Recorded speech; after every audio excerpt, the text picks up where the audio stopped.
ভাই চিনি আর কাঠবাদাম আছে? আছে আছে। ও হ্যাঁ আছে তো, দেন তো 100 গ্রাম করে দেন তো। কত? কাঠ 1400, চিনি 500। আসো না, একটু কমায় রাখেন, দেন 100 গ্রাম করে দেন। ভালোই তো। নাম কি এটা? কাজু বাদাম।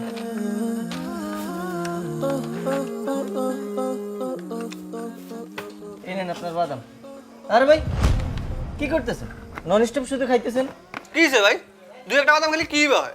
দুই একটা করে করে তো আপনি 50 গ্রাম বাদাম খেয়ে ফেলছেন। আপনি জানেন 50 গ্রাম বাদামের দাম কত? কতই বারোই? কত হইব? 90 টাকার বাদাম খেয়ে ফেলছেন মেয়ে। আপনি কি এটা পার্কের 2 টাকার বাদাম মনে করছেন?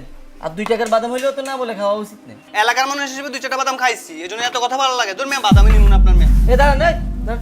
বাদাম নিবেন না ঠিক আছে, আপনি যেগুলো খাইছেন ওগুলোর টাকা দিয়ে দেন। 90 টাকা আসছে। টাকা তোমার ফিরে দিই মেয়ে, বেশি কথা কম। ওমা, বাদাম খাইছে আবার ফাইজলামিও করে। আরে আরে ভাই থামেন, কিসে কিসে এ বন্ধু কিসে? আরে ভাই এই লোকটা বাদাম কিনতে আসছে, আমি বাদাম মাপতেছি, উনি নন স্টপ কাজু বাদাম খাইতেছে। আমি না করছি, আমার লোক ভেজাল শুরু করছে। আরে বন্ধু 2-4টা বাদাম খাইছি বুঝছো, এর চাইতে আমি তো আগ্রহ হয়ে গেছে। এরকম হইলে ভাই ব্যবসা করতে পারবেন না বাজারে মেয়ে। ব্যবসা করতে পারুম আর না পারুম, আল্লাহ কপালে যা রাখছে তাই হইব। তাই বলে কি আপনি আমার উপর জুলুম করবেন? আচ্ছা ভাই আপনি থামেন তো। চল আমার সাথে। বন্ধু তুই আজকে আসর দেখে ওরা মাফ করে দিলাম। আরে ঠিক আছে, আয়, আয়। কেমনে বাজারে ব্যবসা করছ আমি তো দেখি।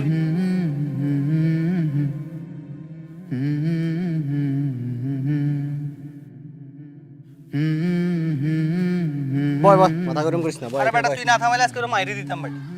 মারামারিতে যদি সব সমাধান হইতো তাহলে তো কথাই আসিল না। আমার সমাধান লাগবে না তো। আচ্ছা শোন, তুই আমার একটা কথা বল। তুই যে ওনার বইম থেকে বাদাম নিয়ে খাইছস, সেটার দাম দিছস বা ওনার অনুমতি নিয়ে খাইছস? আরে বেটা তুইও অল্প কাটা বাদাম খাইছি, এর লাগে আবার কিসের টাকা দিমু বেটা? আর বড় লাগবে কেন?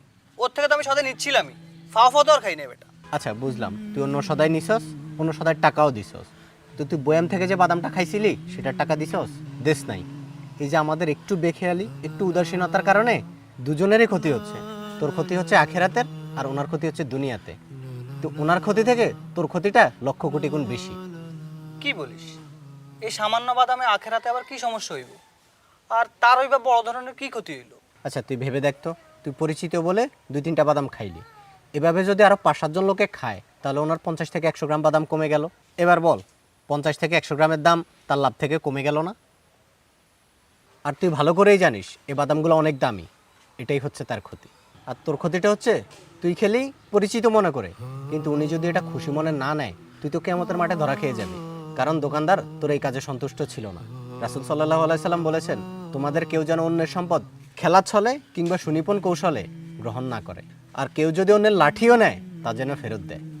এমন করে তো কখনো ভাইবা দেখি নাই। কাজটা তো আসলে ঠিক হয় নাই। আমরা বেখেলি অনেক কাজ করে ফেলি এরকম। আল্লাহ মাফ করুক, আর কখনো এরকম করবো না রে। ব্যাপারটা সহজভাবে নেওয়ার জন্য তোকে ধন্যবাদ। তোর উচিত এখন দোকানদারের কাছে গিয়ে ক্ষমা চাওয়া আর বাদামের মূল্যটা পরিশোধ করা।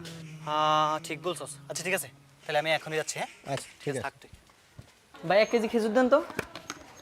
ভাই কাঠবাদাম কত? এই খাইছস যে কই খাইতেছস? ভাই ধর না 90 টাকা।